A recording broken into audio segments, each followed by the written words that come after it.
حضرت شیخ سعدی رحمۃ اللہ علیہ بیان کرتے ہیں کہ ایک نوجوان بے حد حسین و جمیل تھا اور اس کے ساتھ ساتھ وہ نیک اطوار کا بھی مالک تھا۔ وہ نوجوان علم کی دولت سے بھی مالا مال تھا اور جس موضوع پر بھی گفتگو کرتا لوگ اس کی جانب متوجہ ہو جاتے اور نہایت انہماک سے اسے سنتے تھے۔ اس کے فیصلوں کی قدر کی جاتی تھی اور وہ ایسا روشن چراغ تھا جس کے سامنے کسی دوسرے چراغ کی روشنی ماند پڑ جاتی تھی۔ ان تمام خوبیوں کے باوصف اس میں ایک عیب یہ تھا کہ وہ الفاظ کو ان کے صحیح تلفظ کے ساتھ ادا کرنے کی قدرت نہ رکھتا تھا۔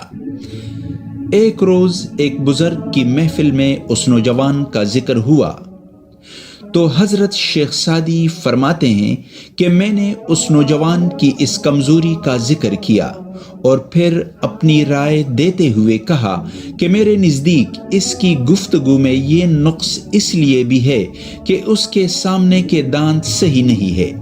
میری بات سننے کے بعد وہ بزرگ ناراض ہوتے ہوئے بولے کہ مجھے حیرانگی ہوتی ہے کہ اتنی خوبیوں دیکھنے کے بعد بھی تم اس نوجوان کے ایک معمولی عیب پر نظر رکھے ہوئے ہو۔ کیا یہ افسوس کا مقام نہیں کہ طاؤس کو دیکھنے والے کی نظر اس کی بدزیب پیروں پر پڑ جاتی ہے؟ بہتر تو یہ ہے کہ انسان ہنر اور خوبیاں دوسروں کی ذات میں تلاش کرے اور عیب اپنی ذات میں دیکھے۔ یاد رکھو کہ دنیا میں اچھائیاں بھی ہیں اور برائیاں بھی ہیں، جس طرح گلزار میں پھول بھی ہوتے ہیں اور خار بھی۔